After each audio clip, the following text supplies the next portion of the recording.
श्री कृष्ण जन्माष्टमी पर राजधानी भोपाल में मटकी फोड़ कार्यक्रम में शामिल होने आए अभिनेता गोविंदा ने शुक्रवार को मीडिया से चर्चा की, जिसमें सनातन धर्म पर बहस के बीच अभिनेता ने कहा कि सनातन समुद्र की तरह है।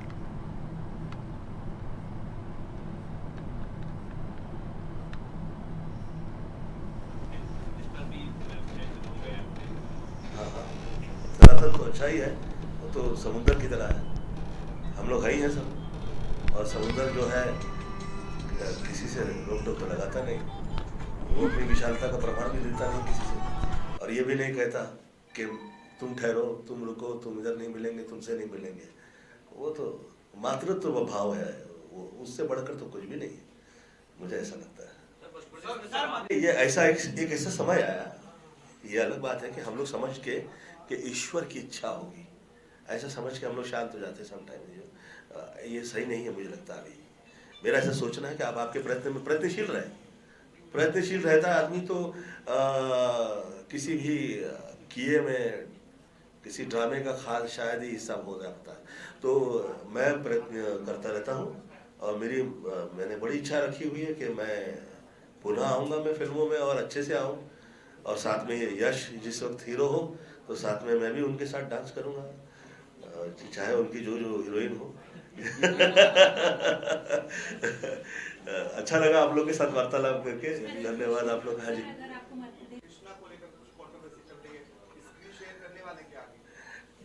मैं लास्ट ईयर ना मैं आईने के आगे खड़ा रह के मैं शक्ल देख रहा था, तो मैं बहुत अब थप्पड़ मार रहा था। मैंने सोचा कि देखिए, देव प्रदान जो करते हैं देवत्व की तरफ से जो मिल जाता है, और वो तो मुझे बहुत काम मिल रहा था, पर वो काम इस योग मुझे लगा नहीं कि मतलब इससे और अच्छा काम हो जाएगा। ऐसे ही हमें कहीं गाली गलौज आजकल इतना चल रहा है, और मैंने सोचा मेरे जो नाम है उस नाम के हिसाब से मुझे काम मिले, और वो काम फिर आप लोग देखें तो फिर ऐसा लगे कि हाँ ये गाना, ये फिल्म, ये गोविंदा के लायक है, तो मज़ा आए।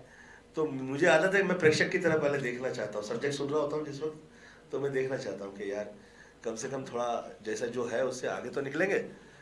ऐसा लगे किसी को कि भैया ये तो बहुत साल से पिक्चर नहीं कर रहे हैं, चाहे जो रोल दे दो थोप दो इनको ले लेंगे, ऐसा किया नहीं। ऐसा कर लेता तो बहुत पिक्चर मिलने वाली थी, मैं ऐसा किया नहीं।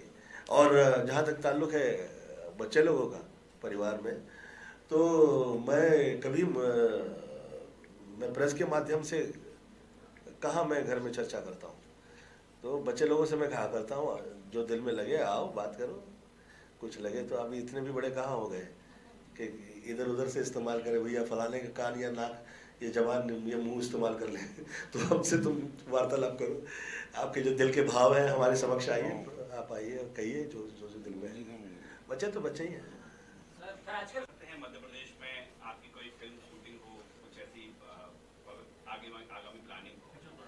अभी इत्तेफाक कही है, जैसे कि ये पिछले 34 वर्ष में तो ऐसा नहीं हो पाया, 35 वर्ष में, कि मैं कैमरे के साथ में इस भूमि पर कभी आया हूँ या किसी फिल्म की मैं शूटिंग की है, ऐसा कभी नहीं हुआ। मैं सदैव यहाँ पे आता हूँ, पूजा प्रार्थना करता हूँ और निकल जाता हूँ। ऐसा ही हुआ है, अभी तक तो नहीं हुई है, और होगी तो I will let you know about it. इस दिनों देश में बड़ी चर्चा है कि चल रही है वन नेशन वन इलेक्शन पे चर्चा चल रही है, देश में एक समिति भी बना दी है केंद्र सरकार ने। आपको क्या लगता है सर कि वन नेशन वन इलेक्शन का फॉर्मूला देश के हित में सही होगा, या जो मौजूदा व्यवस्था है वो ज्यादा बेहतर है? ये सदैव पूरी दुनिया में ये रहा है कि जिस वक्त आप क्रिया करते हैं उसकी प्रतिक्रिया के लिए आपके पास आपके समक्ष लोग नहीं होते, तो आपकी क्रिया के भाव आप ही तक नहीं पहुंचते, दूसरों का तो छोड़ दीजिए। पक्ष और अपक्ष ये सदैव रहा करें, ऐसा मेरा सोचना है। मैं कभी देखूंगा कि मेरी पिक्चर का जो अलग जो किरदार निभा रहा है वो मेरी तरह नहीं एक्टिंग कर पा रहा, तो मुझे लगेगा ये फ्लॉप है। ये मेरी अपनी सोच है, पर्सनल सोच है। पक्ष की अपनी एक अलग सोच होती है, वो कह सकते हैं कि भाई हम हमारे अलावा और किसी के देखना नहीं चाहते, वो उनकी हो सकती है। पर मुझे एज एन आर्टिस्ट पूछेंगे या देश में कहेंगे तो मैं कहूँगा हर किसी का पर्सनल टच चाहिए, थॉट चाहिए, जिसकी जहाँ रिक्वायरमेंट होगी उसको वहाँ पे टॉप आए, और जहाँ जो लगे कि भैया इसको टोकने लायक भी व्यक्ति सामने होना चाहिए, कि ऐसा क्या आप ईश्वर थोड़ी ना हो गए, तो वो टोकने लायक व्यक्ति भी समक्ष आए। तो मुझे ऐसा लगता है कि एक मंच प्रदान किया जाए हर व्यक्ति विशेष को उसकी योग्यता के हिसाब से और उसे मौका दिया जाए कि वो दिल की कहे, तब तो मज़ा आए कि लगे कि भैया सामने भी तो आदमी है, आप ही आप है तो फिर क्या आप है। हाँ? नेता 2024 में कलाकार राजनीति में जाने की बात कह रहे हैं, आपका क्या रोक है? मैं निकल के आया हूँ और मैं 59 की एज हो गई है, अभी तक पार्टी हिली नहीं है।